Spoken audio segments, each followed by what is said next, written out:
Bien-aimés dans le Seigneur, Shalom. Nous sommes contents et heureux de nous retrouver. Nous avions annoncé que en ces dates d'aujourd'hui, du 20 novembre, nous allons lancer nos activités.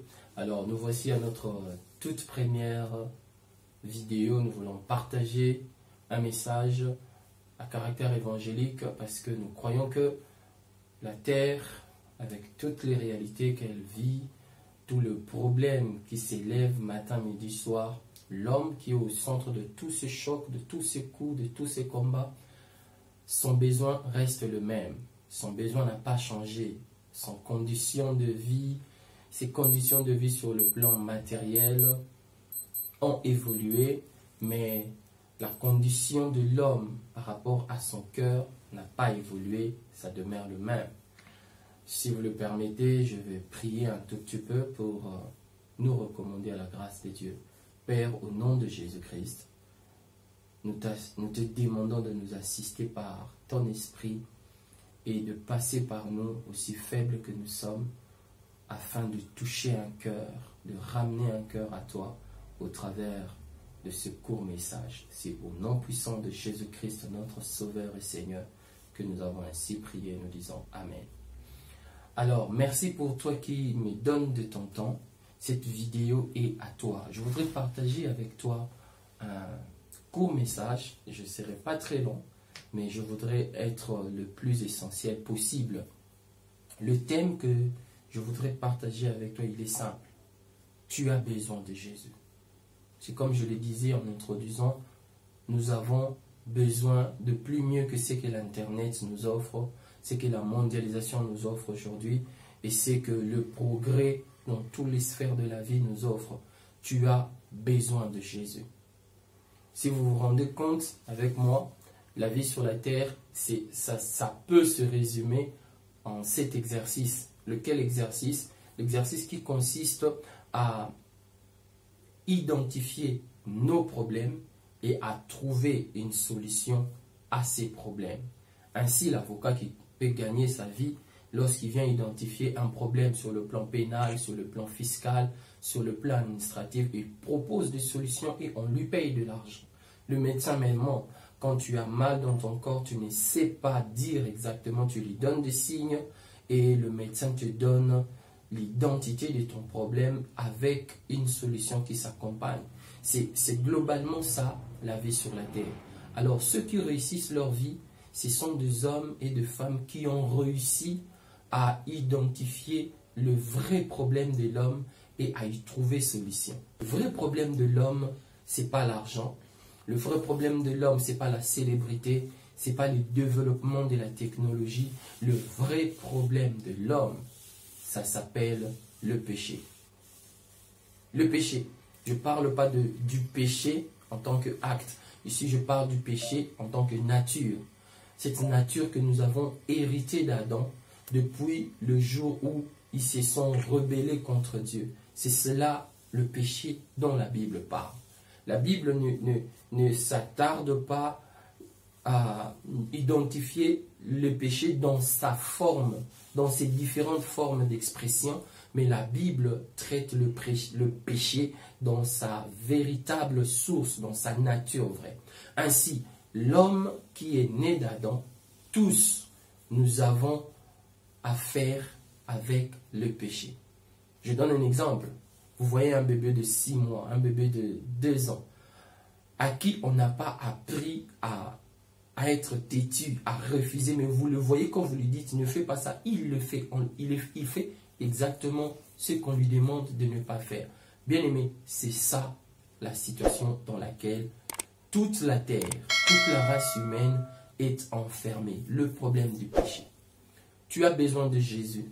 Toi qui me suis, je ne vais pas te menacer, je ne vais pas non plus t'harceler, mais je voudrais t'aider à comprendre que ton vrai problème, c'est celui d'avoir une relation avec le Maître. Alors, je vais partager rapidement avec vous 4 besoins, 4 raisons pour décrire le fait que tu as besoin de Jésus, toi qui ne marches pas encore avec lui.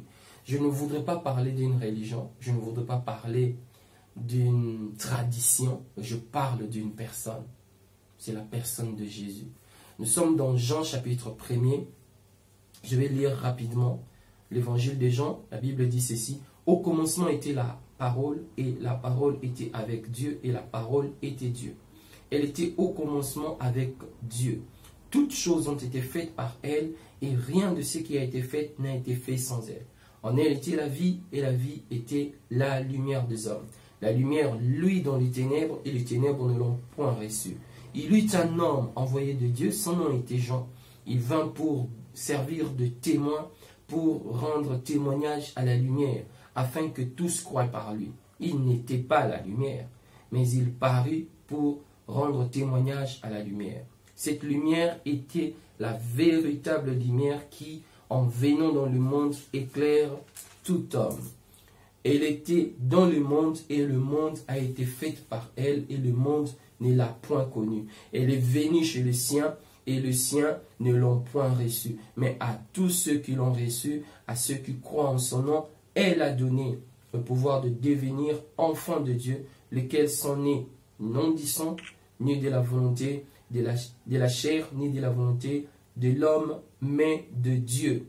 Et la parole a été faite chair, et elle a habité parmi nous, pleine de grâce et de vérité. Et nous avons contemplé sa gloire, une gloire comme la gloire du Fils unique venu du Père. Je voudrais, sur base de ces textes et quelques autres textes des Écritures, de la Bible, t'aider à comprendre que tu n'as pas besoin d'une religion, tu n'as pas besoin d'une tradition, tu n'as pas besoin d'un ensemble de pratiques et de coutumes pour résoudre ton vrai problème. Le seul dont tu as besoin, c'est avoir une relation personnelle avec Jésus-Christ.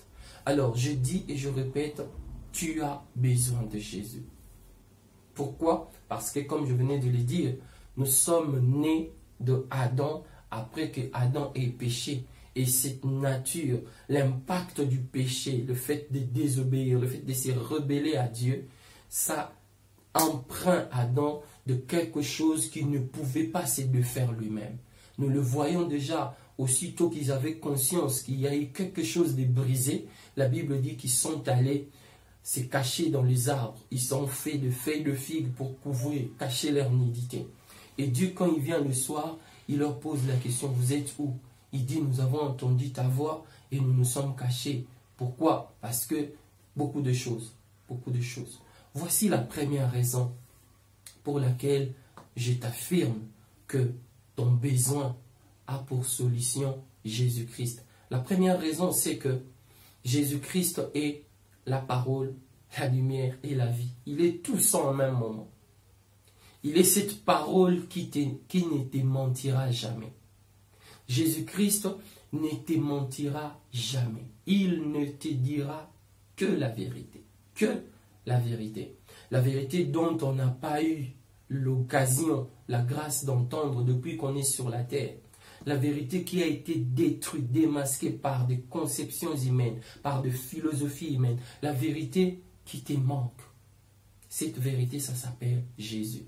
Jésus est la lumière, comme nous venons de le lire.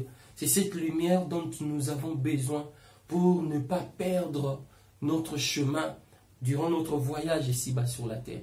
Rappelez-vous, rappelle-toi et moi, rappelons-nous que nous sommes voyageurs sur la terre. Et un pèlerin, tout ce qu'il a de plus important, c'est l'itinéraire de sa carte. Et pour ne pas perdre l'itinéraire, nous avons besoin de la lumière. Dans le psaume 119, le verset 105, il est dit que sa parole est une lampe à nos pieds et une lumière. Et dans l'évangile de Jean, ici nous venons de lire, on dit Jésus-Christ est la lumière qui éclaire les humains. Il n'éclaire pas les autres aspects de la vie sur la terre, il éclaire les humains. Et le troisième aspect pour lequel je te dis que pour ton problème, tu as besoin de Jésus, c'est simplement parce que Jésus-Christ est la vie. Qu'est-ce que cela veut dire? Cela veut dire que lorsque un jour nous quitterons ce corps physique, nous aurons à exister dans une position de paix, dans une situation de victoire. Tous tels que l'on est créés, nous avons la possibilité d'exister éternellement. Mais vivre éternellement n'est possible que en Jésus-Christ. Je répète cette petite nuance. On a tous la possibilité d'exister éternellement, mais on n'a pas tous la possibilité de vivre éternellement. Vivre éternellement, c'est possible que en Jésus et avec Jésus seul. La première raison pour laquelle je te dis que tu as besoin de Jésus, c'est parce que Jésus est la lumière, il est la vérité, il est la vie. La deuxième raison pour laquelle je te dis que la solution à ton problème, c'est Jésus, c'est simplement parce que Jésus est plus grand. Il est plus grand que Moïse et Élie. Il est plus grand que tous les gourous, tous les chefs des religions. Jésus est plus grand que eux tous. Jésus est plus grand que eux tous. Pourquoi? Qu'est-ce qui fait que Jésus soit plus grand que eux tous? La chose qui fait que Jésus-Christ soit plus grand que Moïse, Élie et tous les prophètes et tous les représentants de toutes les religions, c'est simplement parce que seul et lui seul, Jésus-Christ a apporté à l'homme la grâce. Jésus a apporté à l'homme la grâce. Si nous lisons un peu plus loin dans Jean, nous verrons, quelque part il est dit, la loi est venue par Moïse, mais la grâce et la vérité sont venues par Jésus-Christ. Voilà pourquoi Jésus est plus grand que tous. Jésus est plus grand que tous parce qu'il nous apporte la grâce. Nous avons besoin de la grâce pour nous relever de nos chutes, de nos faiblesses, de nos erreurs. Nous avons besoin de la grâce pour retrouver ce cœur dans la restauration, ce cœur qui a été brisé, meurtri, humilié. Nous avons besoin de la grâce. Moïse est venu avec la loi, mais la loi n'a pas transformé l'homme parce que ce n'était pas l'objectif de la loi. Élie est venu avec des prophéties. Il est le représentant légal de tout le prophète d'Israël. Mais la connaissance prophétique n'a pas rencontré le problème de l'homme. L'homme est resté toujours boudeur, l'homme est resté toujours dans cette position de rébellion contre Dieu, l'homme est resté toujours dans cette position d'éloignement de Dieu. Mais Jésus-Christ est le seul qui est venu avec la grâce. Regardez cette histoire vraie dans la Bible. La femme qu'on a attrapée en flagrant délit d'adultère, elle était prête à être tuée. Parce qu'il y avait des gens qui représentaient la loi. Mais Christ, à qui on a apporté cette femme, Christ lui a dit, va et ne pêche plus. Voilà ce dont tu as besoin. Tu n'as pas besoin de l'argent, crois-moi. L'argent est un moyen, mais ce n'est pas la solution à ton problème. Tu n'as pas besoin de la célébrité. Tu n'as même pas non plus besoin de t'enfermer dans cette position de scepticisme. Ce dont tu as besoin, c'est Jésus-Christ. Nous allons courir rapidement.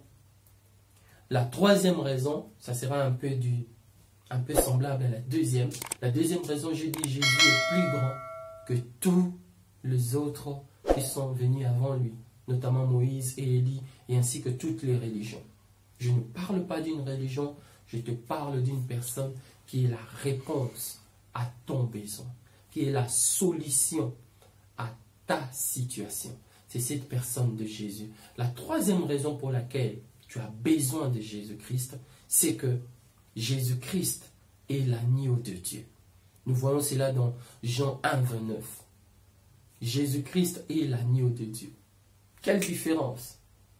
L'histoire de la Bible depuis Abraham, tous ses patriarches jusqu'à Malachie, il est maquillé de sacrifices. Déjà quand Adam est mort, on voit comment est-ce que Dieu les a couverts par la peau d'un animal. Et même dans Genèse 3,15, on voit déjà où on parle d'un sacrifice, le sacrifice de Jésus, chose qui s'est littéralement, mot à mot, accomplie par sa mort à la croix de Golgotha.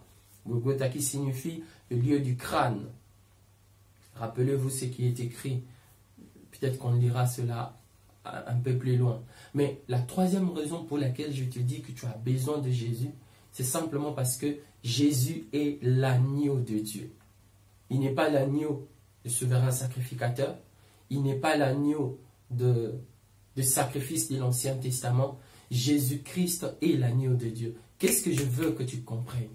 Ce que je veux que tu comprennes dans ça, c'est que Jésus est la solution de Dieu pour ton problème.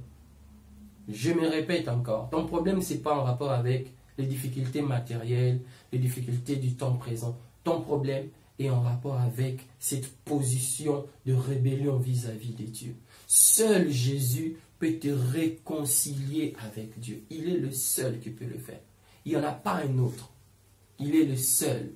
Jean a vu Jésus, il a crié en disant à ses disciples, « Voici l'agneau de Dieu qui ôte le péché du monde. » Voici l'agneau de Dieu qui ôte le péché du monde.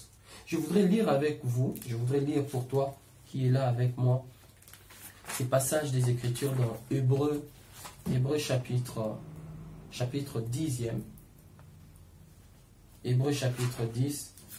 Écoutez ce qui est écrit à propos à la fois du sacrifice de Jésus-Christ et du sacrifice de l'Ancien Testament. La Bible dit ceci. En effet, la loi qui possède une ombre de biens à venir et non l'exacte représentation de choses ne peut jamais, par le même sacrifice qu'on offre perpétuellement chaque année, amener les assistants à la perfection.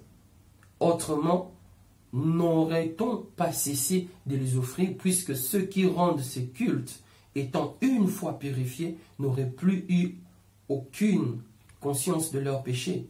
Mais le souvenir de péché est renouvelé chaque année par ces sacrifices. Car il est impossible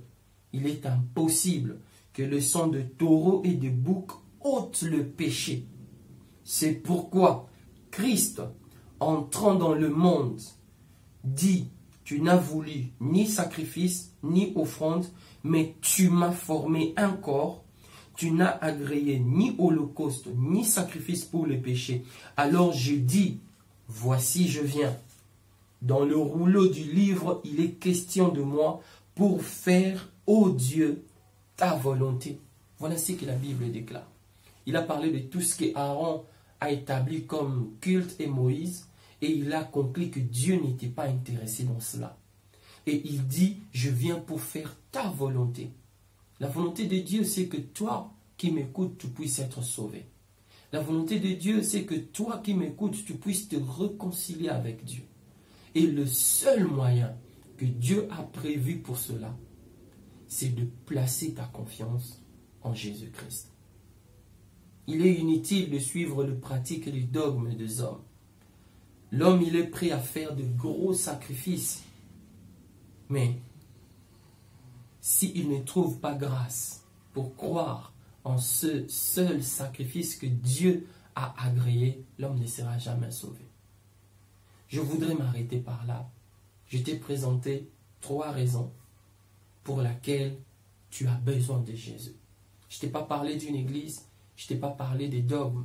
J'ai utilisé la Bible parce que je crois que la Bible est la parole de Dieu. Alors, après que tu m'aies suivi, la partie restante relève de ta responsabilité.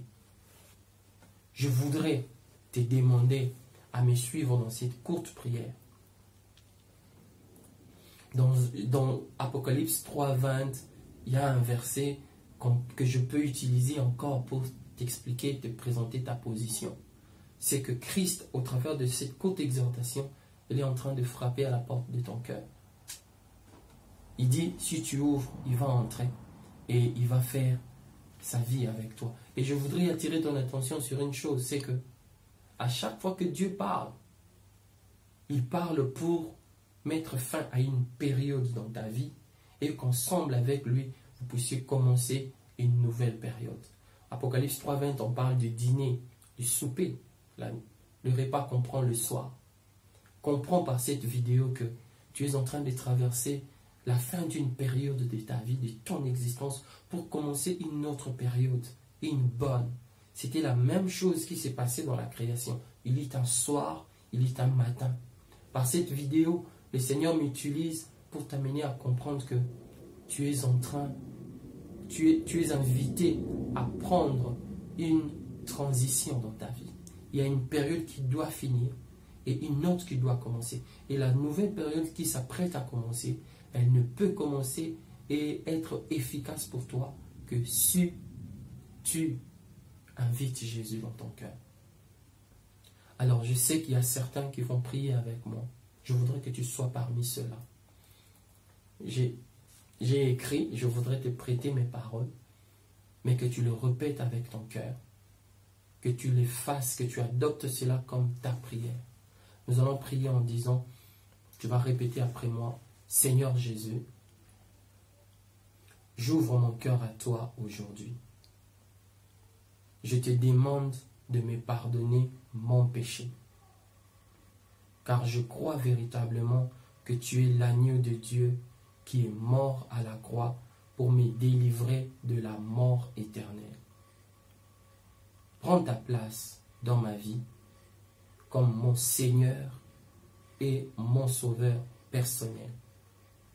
Sois mon Seigneur et apprends-moi à suivre ta volonté, à faire ta volonté. Sois mon Sauveur pour me délivrer éternellement de la mort. Écris mon nom dans ton livre de vie. Amen. Toi qui as fait cette prière avec moi, je crois que le Seigneur t'a entendu et il y a une transformation qui vient de se passer dans ta vie. Ce qui te reste à faire, c'est de trouver une église où on prêche Jésus-Christ, où on prêche l'évangile, où on prêche la parole de Dieu. Ça va t'aider à croître et à bien commencer cette nouvelle transition dans ta vie. Que le Seigneur te bénisse. Nous, c'est La Croix Ma Vie. Nous sommes une plateforme qui a pour objectif d'annoncer Christ. Aujourd'hui, c'est le lancement officiel de nos activités, le 20 novembre. Et nous allons, ensemble avec vous, travailler et aller de l'avant dans un seul optique, celui de propager l'évangile du royaume. Que le nom du Seigneur soit béni. Sache que maintenant, tu es un enfant de Dieu. Vous pouvez vous abonner sur cette chaîne, vous pouvez liker cette vidéo, vous pouvez partager. Notre premier objectif, c'est de vous atteindre. Et nous voudrions être effectifs sur ces plateformes, sur ces technologies qui exigent qu'on s'abonne, qu'on partage, qu'on like. Que le nom du Seigneur soit béni. Shalom chez vous.